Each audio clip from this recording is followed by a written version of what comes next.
ಈ ತರ ಒಂದು ಫಿಶ್ ಫ್ರೈ ತಿನ್ಬೇಕು ಅಂತ ಆಸೆಯಾಗಿ ನಾನು ನನ್ನ ಫ್ರೆಂಡ್ಸು ಬೆಳಬೆಳಗ್ಗೆನೆ ಬೆಂಗಳೂರಿಂದ ಬುಯ್ಯನದೊಡ್ಡಿ ಕಡೆಗೆ ಹೊರಟ್ವಿ. ಕನಕ್ಪುರದಲ್ಲಿ ಒಂದು ಸ್ಟಾಪ್ ಹಾಕಿ ನಾವೆಲ್ಲರೂ ಟೀ ಕುಡ್ದು ನನ್ನ ಫ್ರೆಂಡಿಗೆ ಇದ್ದಿದ್ ಕೆಲಸನ ಅವ್ರು ಮುಗಿಸ್ಕೊಂಡು ಮಧ್ಯದಲ್ಲಿ ಅವ್ರಿಗೊಂದಿಷ್ಟು ಕ್ವಾಟ್ಲೆ ಕೊಟ್ಟು ಅವ್ರ ಕಾರ್ ಒಳಗೆ ಲಾಕ್ ಮಾಡಿ ಒಂದು ದೊಡ್ಡ ಸೀರೆ ನಡೀತು. ಅದು ಫುಲ್ ನೋಡಕ್ಕೆ ನೀವು ನಮ್ಮ ಯೂಟ್ಯೂಬ್ ಚಾನಲ್ ವಿಸಿಟ್ ಮಾಡಿ, ಫುಲ್ ಬ್ಲಾಗ್ ಅಪ್ಲೋಡ್ ಮಾಡಿದೀನಿ. ಅಲ್ಲಿಂದ ಹೊರಟು ನಾವ್ ರೀಚ್ ಆದ್ವಿ ಬುಯ್ಯನದೊಡ್ಡಿ. ನಾವು ಹೋಗಿದ್ ಹೋಟೆಲ್ ಮಹೇಶ್ ಫಿಶ್ ತವಾ ಫ್ರೈ ಅಂತ. ಫ್ರೆಶ್ ಆಗಿ ಮೀನ್ಗೆ ಮಸಾಲೆ ಹಾಕಿ ತಂದ್ ನಮ್ ಮುಂದೆನೆ ಬಾಸ್ಕೆಟ್ ಸುರಿತಾ ಇದ್ರು. ಅದ್ರಲ್ಲಿ ನಾವು ಆರಿಸ್ಕೊಂಡ್ವಿ ದೊಡ್ಡ ದೊಡ್ಡ ಮೀನ್ಗಳನ್ನ. 40 ರೂಪಾಯಿಂದ ಹಿಡಿದು 150 ರೂಪಾಯಿ ತನಕ ಮೀನ್ ಪ್ರೈಸ್ ವೇರಿ ಆಗುತ್ತೆ ಸೈಜ್ ಮೇಲೆ.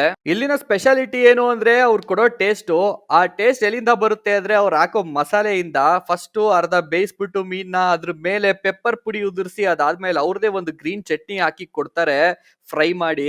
ಏನ್ ಮಸ್ತಾಗಿರುತ್ತೆ ಅಂತೀರಾ. ನಾನು ಮತ್ತೆ ನಮ್ ಗ್ರೂಪ್ ಎಲ್ಲಾರು ಕುತ್ಕೊಂಡು ಚೆನ್ನಾಗಿ ಬ್ಯಾಟಿಂಗ್ ಮಾಡಿದ್ವಿ. ನಾವೊಂದ್ 5 ಜನ ಹೋಗಿದ್ವಿ. ಆಲ್ಮೋಸ್ಟ್ ಒಂದ್ 13-15 ಮೀನೇನೋ ತಿಂದ್ವಿ. ನೀವ್ ನಿಮ್ ಗ್ರೂಪ್ ಜೊತೆ ಹೋದ್ರೆ ಎಷ್ಟ್ ಮೀನ್ ನೀವ್ ತಿಂತೀರಾ ಅಂತ ಕಮೆಂಟ್